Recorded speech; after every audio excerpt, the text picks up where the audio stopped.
Hey guys, you ever have one of those projects that starts off one direction and ends up in a totally different direction?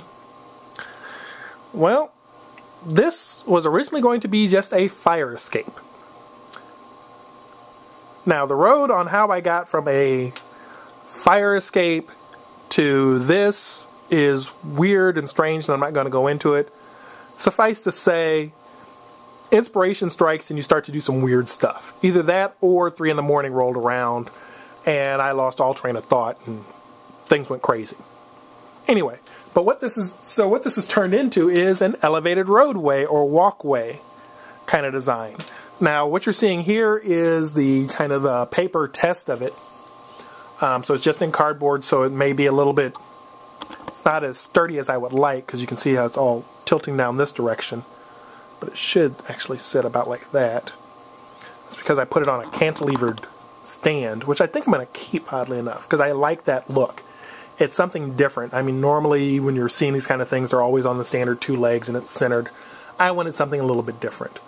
And I got a feeling when I go to the actual wood version of this that I can build it up beefy enough that I don't worry about the cantilevered part causing any grief. Because right now the problem I'm running into is this attachment down at the bottom isn't really as sturdy as I'd like. And that's the nature of cardboard for the weight on it. But the roadway itself is pretty big. I mean, that's a full-size Tau devilfish on it, which isn't exactly a narrow vehicle, but it actually fits on the road.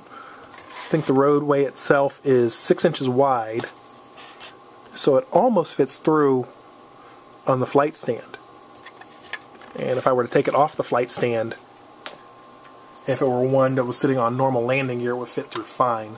This one I've got the landing gear shaved on, but even with the landing gear on it, it would still actually fit through the entire, because with the landing gear it would only move it up about a half an inch.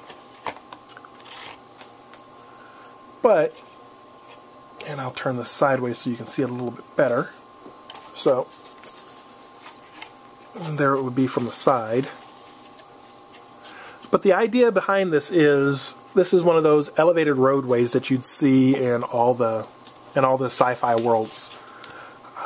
Just something to kind of get the vehicles out of the way of the people, and to give you a little bit more character. Once again, I'm big about using that third dimension, using that height element in building a table. There's nothing worse than a table that's designed perfectly flat.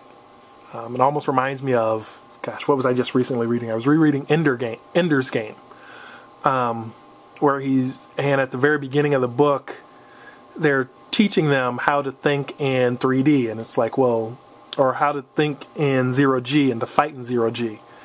And one of the things they ask him is like, okay, what's down? Well, technically there isn't a down in 0G.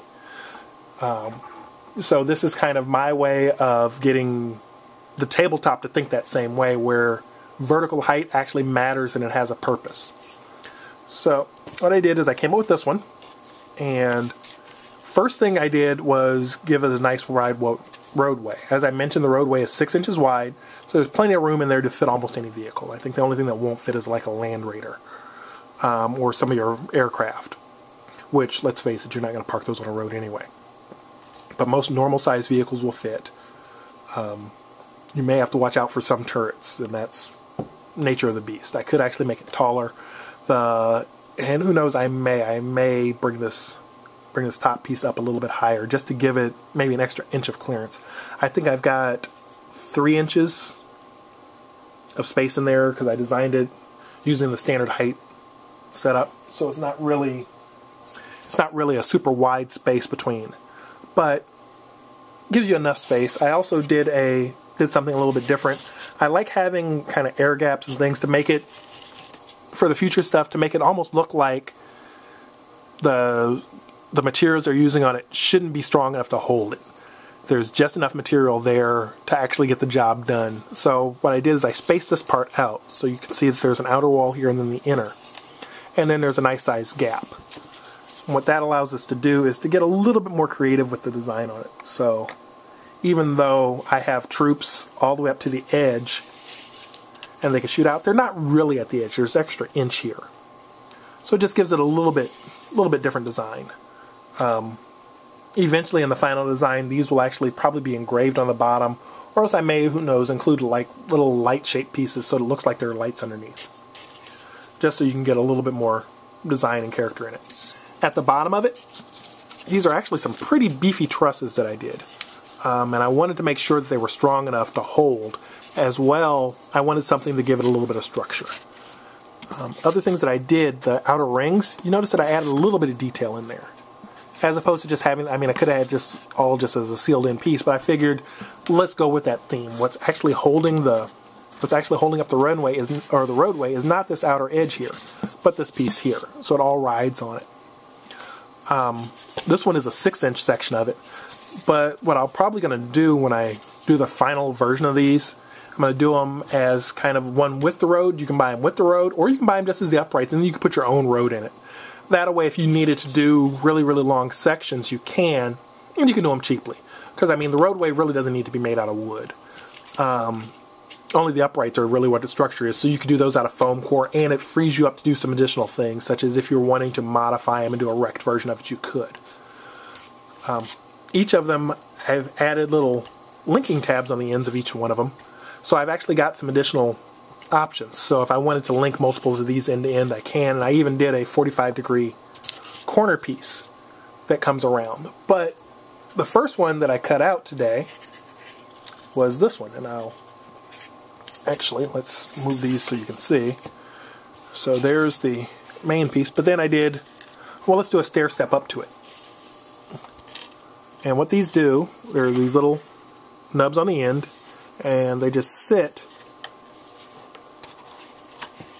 in the other, so it all links together. So that way you've got a nice transition there.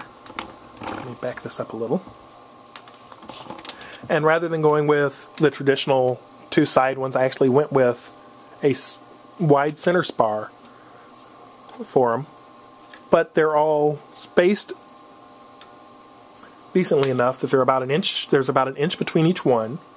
So they're a little bit on the wide side, but not so wide that you can't put stuff up there. But they're also deep enough that if you wanted to put, I mean, that's on a 60mm base. So that's one of the fairly large base that sits on. And the same thing would be here. If I can get that one up there without bumping into one of the others. Let's see if we can get him up there. So, I mean, you can put some fairly nice sized pieces on there. Once again, this one, because it is in cardboard, it is going to flex a little. But you can see the direction that it's going, and once it's in wood, it's going to be a lot more sturdy. But that's really what I've been working on. This project is actually a lot farther along than I thought it was at 3 in the morning when I was drawing it out. This is one of those projects that, like I said, goes together quickly. I mean, I've had projects that have taken me weeks and months to get finished. This one went from blank page to this state in like 3 hours. And it was just draw it, cut it, start assembling. So keep your eyes open. This one will be out. It'll get closer. As it gets closer to done, I will put out some more videos and show you a little bit more of it. But that's really it for now. That's kind of the quick run through of what I've been working on. And it's going to be an interesting one. It's definitely going to be a good kit. I mean, you've got plenty of space underneath it. All kinds of spots to shoot from, to hide guys in. I mean, I could see this as being a very, very fun set to have on the table. I mean, you can see, I can imagine, like just seeing a section of this just running the full length of the table.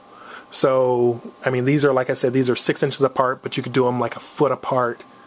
And just do an entire roadway system across the table, which would be really cool. Anyway, guys, take it easy. I'll talk to you later.